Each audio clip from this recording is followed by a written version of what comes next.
Welcome to 9/11 Experiments. Experiments you can do at home or someone else's home to prove or disprove the official conspiracy theory of the 9/11 Commission Report.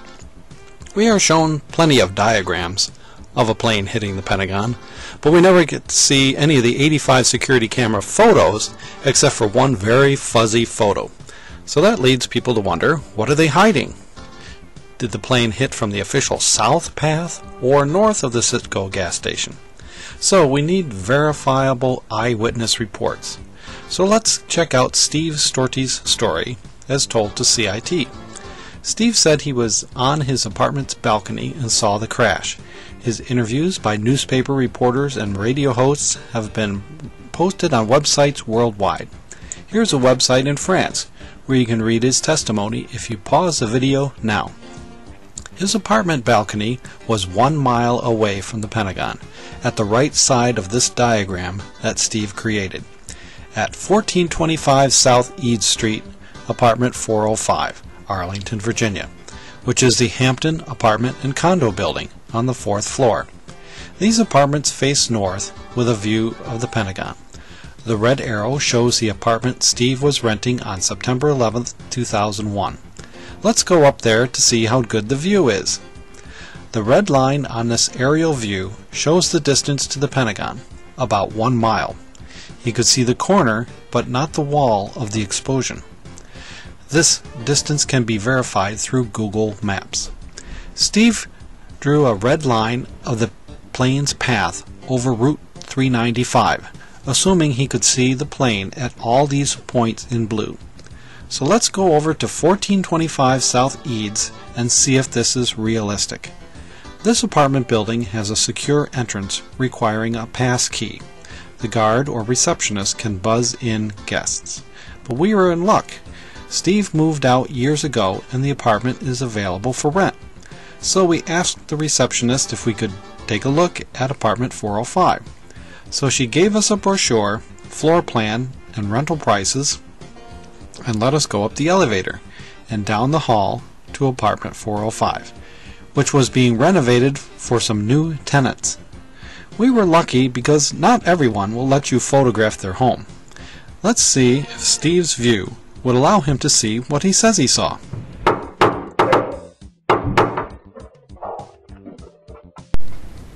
Well, welcome. This is Steve Storti's apartment, and this is the view that he had of the Pentagon on his living room.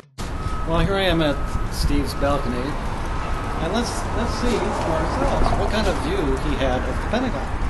So I see it would be hard to see that behind that yellow building. It was only a small area, maybe about the width of my thumb, between that building and the Pentagon. So he saw that going at 500 miles an hour and saw people. That would have gone by in a split second. And he saw people inside. Okay, you be the judge. What is the yellow building that covers the flight path to the Pentagon? Was it there on September 11th, 2001? It's the Marriott Residence Inn. Let's go in and find out when it was built. Yeah. I'm sorry, when was it built? When was it? 1996. This hotel, Residence Inn? Okay. All right. Yeah.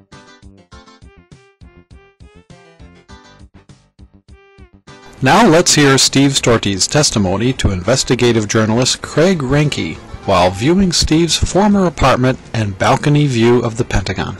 Yeah, I can't speak to most of that, as I told you last time. I only saw it from the point of reference that I had, which was probably 5 to 7 seconds of the final part of the flight.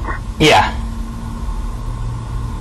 But when I was looking through I was looking for an article online because I was talking to somebody in the UK, and invariably these questions come from people in the UK. I don't know why, but I was looking for the article, and I came across a link to your site, and I saw all the questions of people trying to track him down. But when I got to the bottom, I never saw any follow-up. Right. Well, because we got I couldn't remember if it was you that I talked to or if it wasn't you that I talked to. So I figured, let me call. Yeah. No, it was. Just It was me, and the only reason we haven't published anything more on your account is because, well, the number one thing that we needed to validate it was to get those images, or else images from that balcony, to see what the actual point of view would be. So that's basically the only thing that's been holding it up. We've been trying to get someone to get out there and get actual point of view images. Because, you know, as you probably can see from our forum, Steve, we're not just, you know, we're heavy duty researchers. We're no, I trust it. I wouldn't be talking to you if you weren't legit. Yeah. And I don't buy the findings of the 9/11 Commission. Okay. I don't think 20% of it is accurate. So I'm not a government witness or anything like that. Trust me. I have my share of struggles with the way our government operates. And I was, for years, dismayed by the fact that although I made it within feet of the Pentagon before I was pulled back by, you know, FBI, and was given a cursory field interview, never was there a follow-up interview from anybody, from any government-related institution, until Barbara from the Journal Bulletin called me, who I had known because I was a firefighter in Cranston, and she was my press contact when I did public statement releases. You were the very next person to contact me in all of this time. Right. Well, we've literally talked to dozens of witnesses, Stephen, and we know what happened that day. There's no question. It's basically the mystery has been solved, and there is mystery, and I can tell you straight up why the FBI didn't contact you again, and it's because you were successfully deceived. It's as simple as that, and they knew it, so they had no reason to contact you again. If you hadn't been successfly deceived, we might not be talking today. I don't know. I'm not sure. Here's what I know.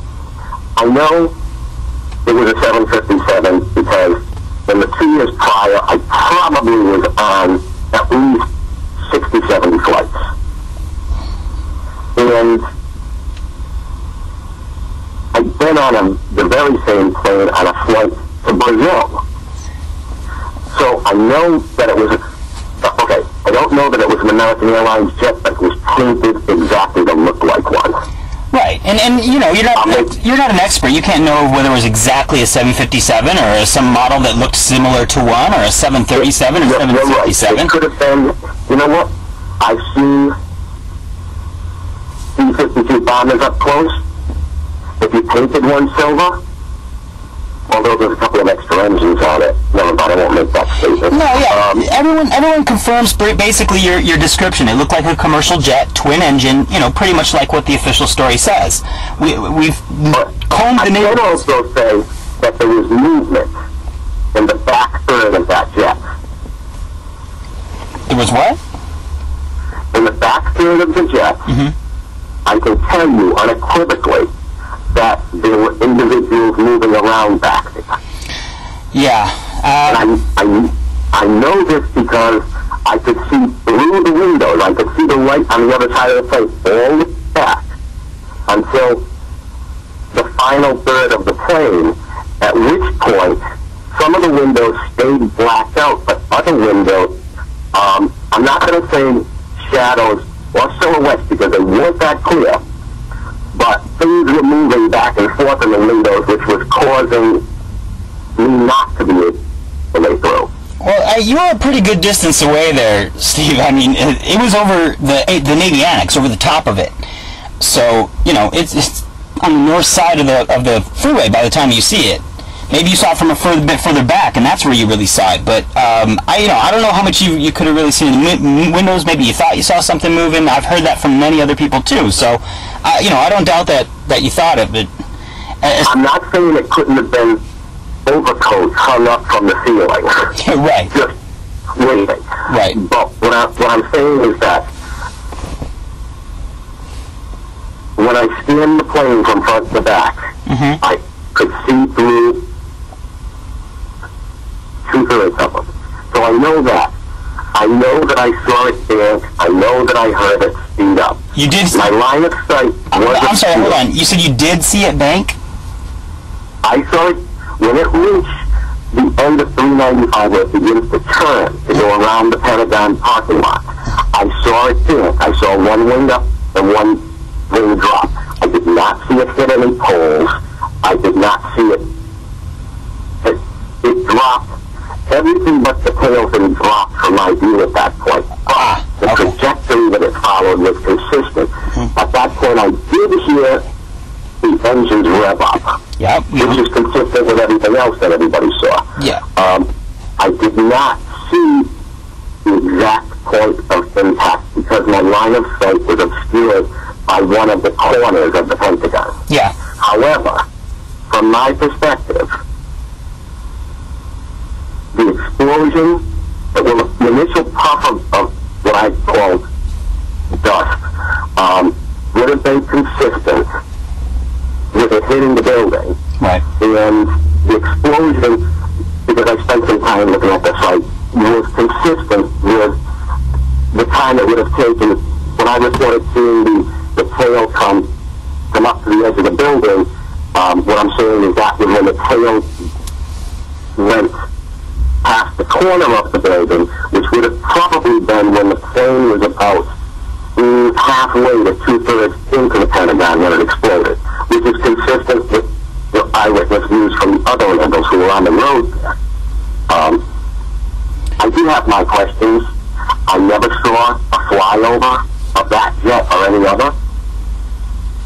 I still question this day, if in fact that plane did a loop around D.C., how they could not have gotten a fighter plane there sooner, because that fighter plane showed up I'm not even going to say 5 minutes, it may not have been 5 minutes, but it showed up very quickly after it hit. Yeah. I mean, seconds after the fireball and the smoke plume had dissipated, that plane, not dissipated, but reduced, the first fighter showed up. Right. I still have tons of questions because I swear I heard an explosion about, I'm going to say 3 or 4 minutes after, that I swear came from another direction. It could have been reflected sound. However, when I heard the explosion from the plane, it was the exact same line where the second explosion came from. Nobody ever explained the second explosion. It could have been a propane tank. I know that they were stored there because I drove by it almost daily. Right. I don't believe it was a chance on the fire truck that was parked there, because most of that would have been muffled by the truck itself.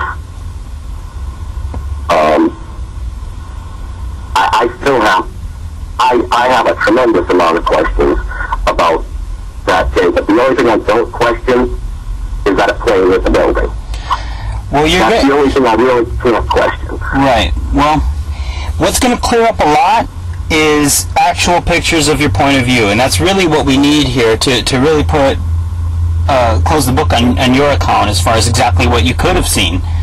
Okay. And so what I will do is I am in the process of painting the interior of the house right now, so I'm actually having to move stuff around. And I want to clear out some of this trash, so I will look for some pictures, because one of the pictures that I do have the picture of the fireball shortly after that I told you nobody else has seen. But I do have, at the time I had found a program online where if you took 4 pictures, you could line them up and create a panoramic view, and I do have a panoramic view from my balcony. That would be very, very helpful. And of course, the fireball picture too. I mean, anything that you have, for the public record, it should be out there. I understand before you explained how, look, this is an emotional event. To you feel that was an actual grave, those photos, and I appreciate that. But we're really asking these questions and talking to people for no other reason but transparency and justice. And these are the things that you know what? Yeah. I'm down with that. Good. And I will look for the picture.